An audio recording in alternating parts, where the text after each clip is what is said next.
გამარჯობა მეგობრებო, თქვენ უყურებთ გადაცემას ანტიბიოტიკი, რომელიც მზადდება სამოქალაქო მოძრაობა თავისუფლების და სტუდია ანტიბიოტიკის მიერ ერთობლივი პროექტის ფარგლებში. ტრადიციულად დღეს ჩვენ ვისაუბრებთ მიმდინარე პროტესტზე და ამ პროტესტის რეგიონულ დეცენტრალიზაციის მნიშვნელობაზე. ამ თემაზე სასაუბროს დღეს ჩვენი სტუმარია იურისტი კახა ჩავლეშვილი, რომელიც ამ პროტესტში, არა მარტო ამ პროტესტში, თუმცა რადგანაც კონცენტრაცია ამ მოვლენებთან დაკავშირებით გვაქვს, ამ პროტესტის ოზურგეთში არსებული პროტესტების ერთ-ერთი ორგანიზატორი და აქტიური მონაწილეა. ბატონო კახა, გამარჯობა, მოგესალმებით, მადლობა სტუმრობისთვის და პირველ რიგში გვაინტერესებს მოკლედ, რომ თქვენი აზრით შევაფასოთ, რა ხდება ქვეყანაში, რა პროცესში ვართ ახლა. მოგესალმებით, მადლობა მოწვევისთვის. დღესდღეობის ქვეყანაში არის უძიმესი კრიზისი, რომელიც გამოწვეულია ობიექტური მიზეზების გამო. პირველ რიგში ამის მიზეზი არის ის, რომ პერმანენტულად ჩვენთან ყალბდება არჩევნები და ახლანდელმა ბოლო არჩევნებმა ალბათ ყველა რეკორდი მოხსნა გაყალბების. თუმცა ამას ზედა ერთო კიდევ მეორე ძალიან მძიმე პრობლემა ის, რომ საქართველოს ხელისუფლება, მოქმედმა ხელისუფლება პრაქტიკულად უარი თქვა ევროინტეგრაციაზე და უგულვებელყო საქართველოს კონსტიტუციის დანაწესი, რომელიც მიხედვითაც აბსოლუტურად ყველა სახელმწიფო დაწესებულება და ყველა უნდა იზრუნოს იმისთვის, რომ მოხდეს ჩვენი ევროკავშირში ინტეგრაცია და დასავლეთთან ინტეგრაცია. რა თქმა უნდა, ამას მოყვა ძალიან სერიოზული პროტესტი სამოქალაქო საზოგადოების პირდაპირ მინდა თქვა, რომ ეს საპროტესტო აქციები მთლიანად არის სამოქალაქო საზოგადოების მიერ ზოგ შემთხვევაში ორგანიზებული, ზოგ შემთხვევაში სპონტანურად წარმოშობილი და ძალიან მნიშვნელოვანი და აღსანიშნავი არ ვიტყვი ამას, ეს კარგია თუ ცუდია, მაგრამ ესაა ფაქტი, რომ რეაქცია რა ოპოზიციურ პარტიებზე უფრო გაცილებით უფრო მეტად აქტიურია სამოქალაქო საზოგადოება და ჩვეულებრივი ადამიანები, რომელიც ძალიან სოლიდარული არიან ამ საკითხში რა. რაც ედუარატინის ნიშანიცაა, რომ ჩვენი საზოგადოება ძალიან გაიზარდა და ის მზათა ღირებულებებისთვის ბრძოლისათვის. კი, ეს სხვათა შორის ეგს ბევრი აზრით რაღაცა ხდება ახალი საქართველოს დაბადება, ახალი საზოგადოების, რომელიც პასუხისმგებელია საკუთარ მომავალზე, პასუხისმგებელია ასევე საკუთარ თავზე და თქვენ რაც აღნიშნეთ ის, რომ პოლიტიკურ პარტიებზე მეტად, თქვა სამოქალაქო საზოგადოებამ გამოიჩინა ინიციატივა და რეაქცია ჰქონდა ამ პროტესტზე, ძალიან რაღაცა საიმედო და ისეთი ის არის მომავლის განსაზღვრისთვის და ამ ქვეყნის არსებობა არარსებობისთვის მნიშვნელოვანი ნაწილი და ამ თვალსაზრისითაც მათ შორის ჩვენ პროტესტი ნახეთ არა მარტო დიდ ქალაქებში, არამედ რეგიონულ ცენტრებშიც, რეგიონულ ქალაქებშიც ჩვენთანაც არის პროტესტი. თქვენი აზრი რას ნიშნავს? ანუ რატომ უნდა იყოს რეგიონებშიც პროტესტები და ეს ჯაჭვი რას მოასწავლებს? რეგიონებში საზოგადოების აქტივობას აქვს უზარმაზარი მნიშვნელობა და რატომ? ჩვენ თუ ავიღებთ ტოტალიტარულ ქვეყნებს, მათ არა მარტო პოლიტიკური სისტემა, არამედ სოციალური სისტემაც აქვთ იმ ფორმის რაფორმითაც აქვს საქართველოს. ანუ ჩვენ როცა ვამბობთ, რომ საქართველო არის თავგონბალა ქვეყანა, სადაც ერთ ქალაქში არის თავმოყრილი პოლიტიკური, სოციალური, კულტურული, აბსოლუტურად ყველა პროცესი მიმდინარეობს იქ, ეს ზუსტად ეს იმის მანიშნებელია, რომ ჩვენი ქვეყანა არის ტოტალიტარიზმისკენ მიდრეკილი. ანუ ეს დაავადება უნდა მოხდეს ქვეყნის რეგიონებში პოლიტიკური, კულტურული პროცესების დაცვა, დაძვრა უნდა მოხდეს გააქტიურება იმ საზოგადოების, რომელიც დღეს რეგიონებში დარჩენილი და სხვათა შორის ზუსტად ამით უნდა ებრძოლონ იმ პერსპექტივას, რომლებიც გამეფებულია, მაგალითად ჩვენთან, სადაც ჩვენთან რო ავიღოთ ახლა გურიაში პრაქტიკულად პენსიონერები და ბავშვები არის დარჩენილი და ძალიან ცოტა ასე ვთქვათ, ის საშუალო ასაკის ხალხი, შრომის უნარიანი ადამიანებიც უკვე ძალიან პრობლემაა რა, ანუ პრაქტიკულად დაცლილია მთელი ქვეყანა და მთელი გურია ზუსტად ამ პერსპექტივების გამო. რაც არის საშინელი და ზუსტად ამ სამოქალაქო საზოგადოებამ, რომელიც რეგიონებში იჩინა დღეს თავი, უნდა იზრუნოს იმისთვის, რომ მოხდეს ქვეყნის რეალური დეცენტრალიზაცია, რომ რეგიონებშიც დაიძრას პოლიტიკური, კულტურული, სოციალური პროცესები, ეს ძალიან მნიშვნელოვანია, როცა უყურებ მაგალითად ოზურგეთს და შვიცარს, მე კაცი ვეღარ შეხვდება ქუჩაში, უნდა მიხვდე რომ ქალაქი არის მკვდარი და იქ თქვათ რაღაც რომ მე ვიზრუნე რომ რაღაც ასფალტი დავაგი ან ვიღაცას ვარსკვლავი გაუხსნენ, გუშინ ვარსკვლავი გაიხსნა და გილოცავთ ოზურგეთში კიდე ეს არ არის ეს არაფერს არ ნიშნავს რეალურად მინდა გითხრათ რა თავარი არის იგი რომ ახალგაზრდებს რო უყურებს ახლა სკოლიდან მოვალ მე-11 კლასელებს რო უყურებთ შეხედეთ მაგ და გაიფიქრეთ რამდენი დარჩება ამ ბავშვებიდან ოზურგეთში ამიტომ ჩვენ უნდა დავანგრიოთ ეს სისტემა ანუ ტოტალიტარიზმისკენ მიდრეკილი სოციალური სისტემა რომელიც გაგვაჩნია სხვათა შორის აი რო ავიღოთ კორეაში, ჩრდილო კორეაში ყველა პროცესი არის ერთ ქალაქში თავმოყრილი, ისე როგორც იყო ადრე მოსკოვში და ეს ტოტალიტარიზმისად დამახასიათებელია და სხვათა შორის ბერიამ კიდე სულ სხვანაირად გადაწყვიტა ეს საკითხი, რომ ერთი ქალაქის ერთ უბანში მოაქცია რეალურად ეს პროცესები და ჩვენ რაღაც ფორმით უნდა გამოვიდეთ. იქიდან რომ მე რაღაც თუ ცხოვრობ ან თუ დავიბადე რაღაც ეს ჩემი პრივილეგია სხვასთან შედარებით და აი როცა საზოგადოების შიგნითაც ამ ხელა პრობლემა არის ამ თანასწორობა არათანასწორობასთან დაკავშირებით ჩვენ ესეც უნდა შევცვალოთ რა არ შეიძლება ვინმე თვლიდეს თავს რომ ვიღაცა სხვაზე უკეთესია იმიტომ რომ რაღაც ერთ გეოგრაფიულ პუნქტში ცხოვრობს რა ეს ძალიან ეს მნიშვნელოვანი არა მაგრამ ამ სისტემისთვის დამახასიათებელი თვისება და იგივე პოლიტიკური პარტიები, ოპოზიციური პარტიები, რომელიც არანაირ ყურადღებას არ აქცევენ რეგიონებს, არჩევნების წინ ჩამოვლიან, გადმოკიდებენ დროშას ერთი თვით, მერე ახვევენ ამ დროშას დამთავრდება არჩევნები და წავლიან, ასე არ შეიძლება ამ რეგიონების მიტოვება და თუ ჩვენ თვითონ უნდა დავადგეთ უკვე იმ გზას, რომ ჩვენ თვითონ მოვძებნოთ ის საშუალებები რომ ეს ქალაქი მაგალითად ჩვენი ქალაქი მთლიანად არ მოუკვდეს და არ გახდეს რა ვიცი რაღაც კიდევ უფრო მეტად უსახური და კიდევ უფრო მეტად უპერსპექტივული რაღაცაზე ჩამოკიდებული. თალაკახა ეგეთ შეკითხვას დაგისვამთ ცოტა შესავალს გავაკეთოთ გარდა იმისა რომ რაღაცა ამ დე ფაქტო ხელისუფლებამ ბოლო პერიოდის განმავლობაში დეკლარირებულად უარი თქვა ქვეყნის ევროპულ კურსზე და გავიდა ამ კონსტიტუციიდან ასევე ხედავთ რამდენად ძალადობრივი გახდა ეს რეჟიმი რა ბოლო ორი კვირის კი არა და 22 დღის განმავლობაში უკვე ხედავთ რა ტერორს დაშინებას უკანონო დაპატიმრებას სასტიკად უსწორდებიან ამ ხალხს ცემენ თავპირს არ ლეწავენ და ეგეთი მოცემულობა გვაქვს რომ დაპატიმრებულია 400-ზე მეტი ადამიანი, ნაწამებია ფაქტობრივად 300-ზე მეტი ადამიანი, სისხლის სამართლით რაღაცა პატიმრობა ემუქრება 40-მდე ადამიანს, არაფრის გულისთვის და ამის პარალელურად დასჯილია 0 სამართალდამცავი ბრჭყალებში, ანუ ეს ხალხი ძალიან ნათლად გვეუბნება იმას, რომ რასაც გვინდა გავაკეთებთ როგორც გვინდა ისე მოგექცევით და ამის პარალელურად არავინ დაისჯება ჩვენი მხრიდან, თორე სამოქალაქო საზოგადოებას უდიდეს ტერორში აყენებენ, რაც არ ახალია ეს ცალსახად რუსული რეჟიმისთვის დამახასიათებელია, თუმცა თქვენი როგორც იურისტის შეფასება მაინტერესებს ამ საკითხზე, თუნდაც ის რომ არც ერთ იქ მდგარ რობოკოპს თუ ამ რაღაცა შავებში გადაცმულ პიროვნებას საიდენტიფიკაციო ნიშანიც კი არ აქვს, რომ სამართლიანი სასამართლოს პირობებში როდესაც აგვიდგება ვიცოდეთ რომ ამ ადამიანმა ჩაიდინა ეს დანაშაული ანუ რასთან გვაქვს საქმე და რას გვიკეთებს და რას გვეუბნება ამით ქართული ოცნება მე ჩემი აზრით პრობლემის ძირი მაინც არის არჩევნების გაყალბება და ხელისუფლების მიტაცება ჩვენ თუ წესიერ არჩევნებს ჩავატარებთ უამრავი პრობლემა მოგვეხსნება. ჩვენ მოგვეხსნება წესიერი არჩევნების ჩატარებით პრობლემა, რომელიც გვაქვს განათლების სისტემაში, რომელიც გვაქვს სამართალდამცავ ორგანოებში,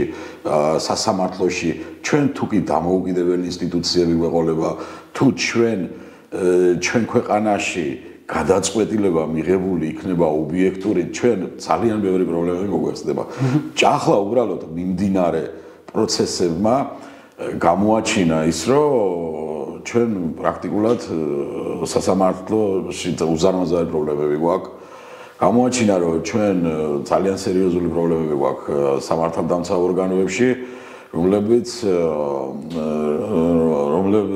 ახლა სერიოზული კითხვა კი საერთოდ აღარ შეიძლება იმაზე კითხვის დასვა, რომ თლიანად ეს სისტემები არის გამოსაცვლელი, თუ კი ჩვენ რაიმეზე გვინდა ვიოცნებოთ, იმიტომ რომ აქ საუბარი უკვე იმაზე კი აღარა, რომ ჩვენ რაღაც დასავლეთში ან რომელიღაც მიმართულებით გვინდა ინტეგრაცია, აქ საუბარი იმაზე გვაქვს, რომ რაღაც ელემენტარული ადამიანური გარემო იქნას არსებობისათვის ჩვენ ქვეყანაში, იმიტომ რომ ჩვენ პრაქტიკულად როგორი რამეზე ვართ იცით ამ წუთას ჩვენი გარანტია არის ვიღაცის ხასიათზე ყოფნა. ანუ ვიღაცის გადაწყვეტილება, რომელიც ჩვენ არ ვიცით რა გადაწყვეტილებას მიიღებს, ან როგორ გაიღვიძებს ხვალდილას, ან რა ხასიათზე იქნება საღამოს და ასე შემდეგ. ანუ ჩვენ საკმაოდ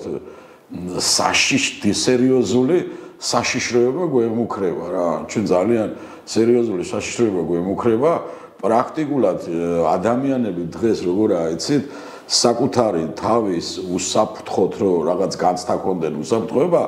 არიან გადავარდნილი რაღაც უსაშველო თაყვანისცემაში, კერპთაყვანისმლებაში არიან გადავარდნილი, რომ ვიღაცას უსაშველოდ უნდა ეთაყვანონ ვიღაცა, ის კი არ ითხოვენ მარტო ხელისუფლება მას კი არ ითხოვს ჩვენგან რომ დაეთანხმო, ითხოვს ასევე რომ გიყვარდეს, ითხოვს ასევე იმას რომ ყოველდღიურად საჯაროდ გამოხატო ეს სიყვარული და რაღაც ყოველდღიურ ლოცვა კურთხევაში იყო ამ ხრივ ეს არ ვიცი ეს თუ არა და ძალიან წინთ არა წინთ კი არა პრაქტიკულად როგორ რამეში ვარ თეცა ადამიანი რომ გაერკვევა ახლა მარტივად რო თქვა და აგინე ერთი პოლიტიკური ძალა და აქე მეორე პოლიტიკური ძალა არც განათლება არც სწავლა არაფერი მეტი საჭირო არა გარკვეული გარანტიები გააქვს რა ძალიან მარტივად შეიძლება ეს საკითხი მოაგვარო თუ კი რაღაც შინაგანი სამყარო ამის საშუალებას მოგცემს რა ეს აქვე მნიშვნელოვანია თაყვანისცემასა და კერპთაყვანისმცემლობას მართლა სხვას ვერაფერს ვერ დავარქმევდი მაგათ დამოკიდებულებას პატრონი ბიზნესადმი ამ ხალხს ანუ განსამრჩება ესეთი რომ თითქოს ამ ხალხს მოლოდინი აქვს იმისი რომ ეს პროცესები როდესაც ჩაივლის და მე დარწმუნებული ვარ რომ ჩაივლის ამათი გაშვებით ჩვენი ქვეყნიდან რომ ეს პასუხისმგებლობა იდგება მხოლოდ მაგალითად მათ პატრონ ბიზნე ივანიშვილზე. მე ასეთი და მაინტერესებს თქვენი აზრით როგორ არის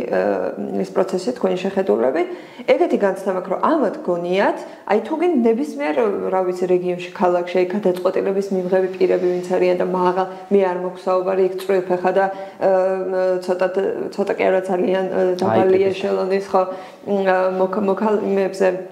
პარტაქტივზე გადაწყვეტილების მიმღები პიროვნებები ვინც არიან აქ ხომ ანუ ამ პროცესებში მათი პასუხისმგებლობის საკითხიც დგას ანუ რეალურად სისტემა კი არის ახლა ერთი კაცის სისტემა გვაქვს და მის ხასიათზე ვართ დამოკიდებული თუმცა ამისი შემსრულებლები ხო ეს ხალხი არიან თუ გინდა რა ვიცი საპოლიციო ძალები იქნება თუ ეს თუ რაც იქნება აი ამ მომენტში ამ პროცესში შეყოლა ამ პროცესში ხელშეწყობა და აი ამ ყველაფერზე დათანხმება ხო ფაქტობრივად პასუხისმგებლობის მათი პასუხისმგებლობის საკითხს სვამს როგორ ხედავთ ამ მე მესმის თქვენი რასაც ამბობთ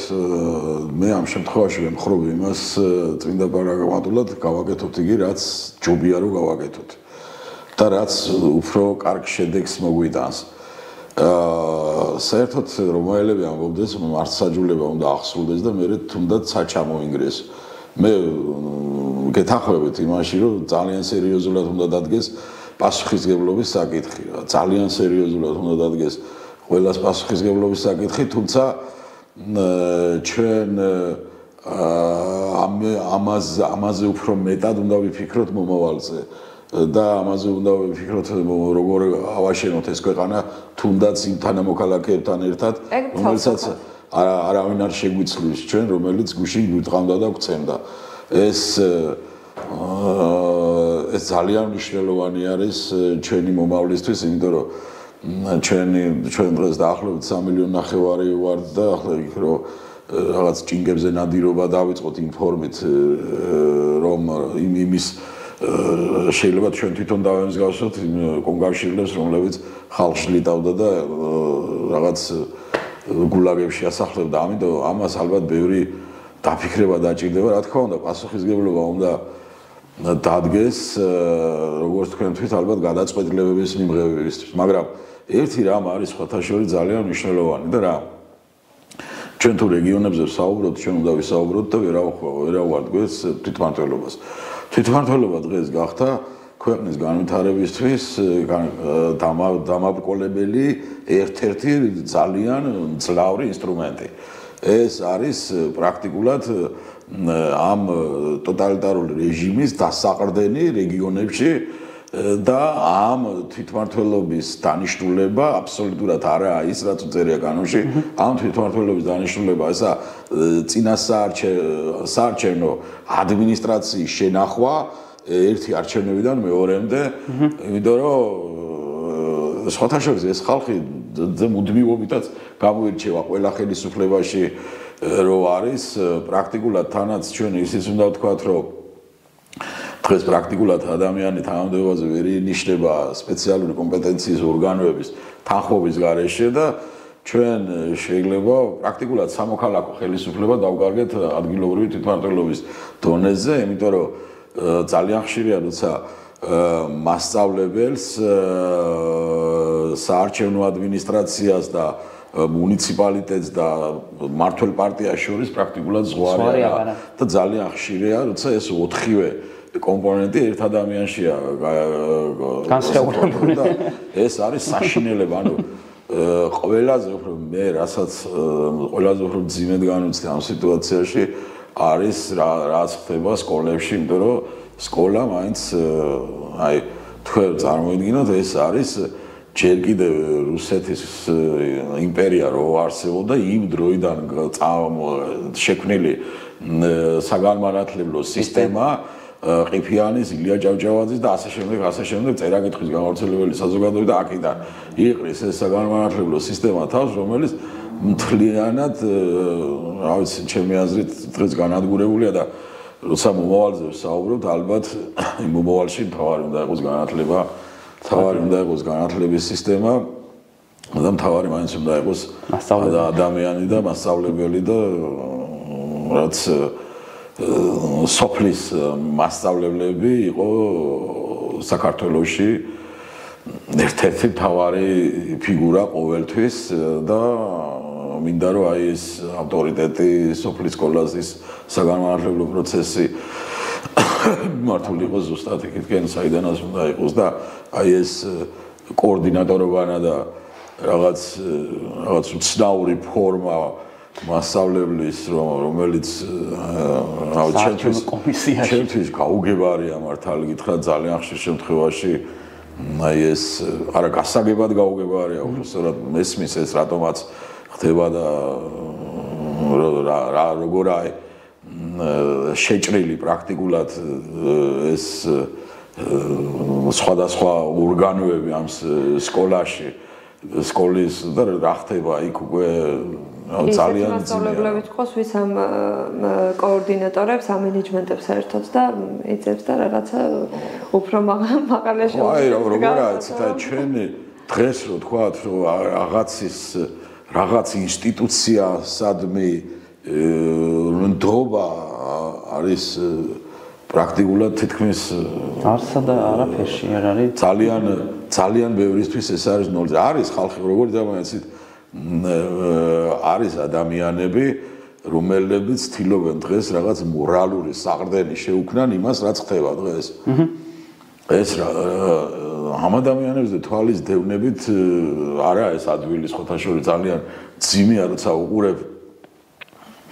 როცა ახლა უკანონობა ხდება და იქ ვიღაც ამბობს რომ პოლიციელი გმირია და ჩვენ უნდა დაუდგეთ მას გვერდით, როდესაც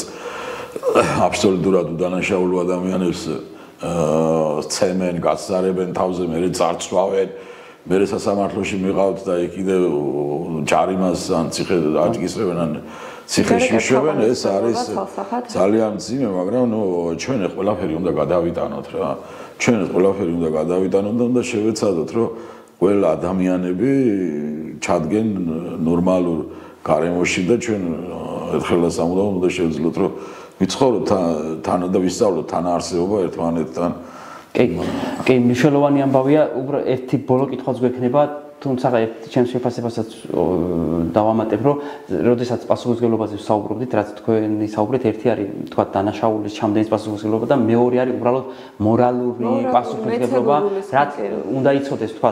ხელმძღვანელმა პირებმა, რომელიც ამას გულშემატკივრობენ იმ პროცესს, რომ ხალხის ცემონ საზოგადოება ხედავს ამას და რაღაც გარკვეულ მორალურ პასუხისმგებლობა მათ ეკისრებათ. ეხლა ესეთი ის მაინტერესებს ბატონო კახა, თქვენ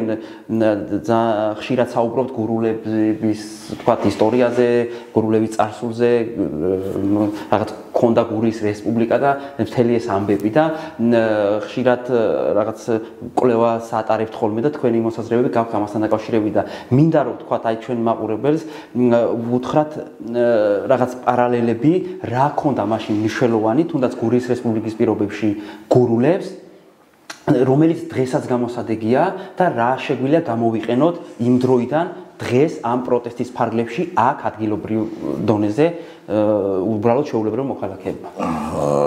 მე ზუსტად მაგიტომ საუბრობდი განათლების სისტემაზე და სოფლის მასწავლებლებზე, რომ გურიაში ტყუილად მიაჩნიათ მთავარი ფიგურები, პირალები.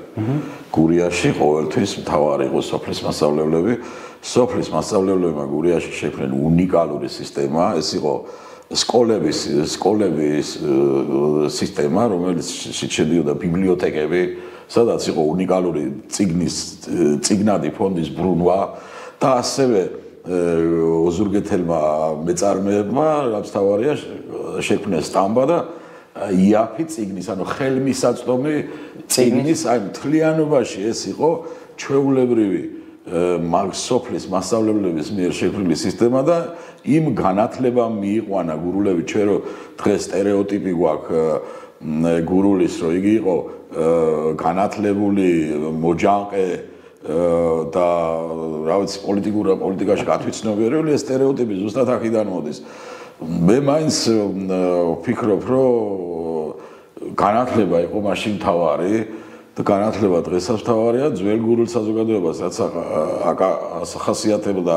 დღევანდელიდან განსხვავებით, ეს იყო უკიდურესად ძალიან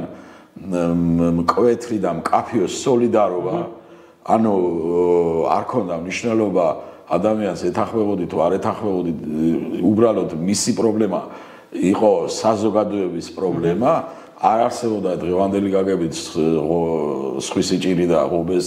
ჩხირი ამერამე და ეს იყო ძალიან ძლიერი საზოგადოება, რომელიცაც ვერაფერს ვერ უბედავდა. ეს მე ახლა რა პროცესები განვითარდა და დღეს მაინც არის დარჩენილი, თუმცა მე ვთვლი, რომ მაინც ამ განათლების საკითხი ალბათ მთავარი და რაცა შემორჩენილი გურიაში ალბათ არის ის, რომ არა ლიდერი ვიღაც ერთი პიროვნება, არამედ ლიდერი საზოგადოება თანასწორი, თანაბარი უფლებებით და ერთმანეთის აზრის გათვალისწინებით. ანუ არანაირი გადაწყვეტილება არ მიიღებოდა თუ არ იქნებოდა ამაზე საერთო შეთანხმება მიღებული და დღეს ხელისუფლებას საერთოდ არ აინტერესებს ჩვენი აზრით. ჩვენ ცხოვრობთ ქვეყანაში, სადაც ჩვენი აზრი არავის არ აინტერესებს. ანუ აინტერესებს ის, ვინც ეთანხმება. აინტერესებს ის, ვინც ეთანხმება ვიღაცას, ანუ დიალოგი არ არსებობს, კრიტიკა არის დანაშაული, ის კი არა შეიძლება ქუჩაში ხელი არ ჩამოგართვას ვიღაცა, თუ ფიქრობს, რომ ამით და სწორადაც ფიქრობს ხოთაშორის,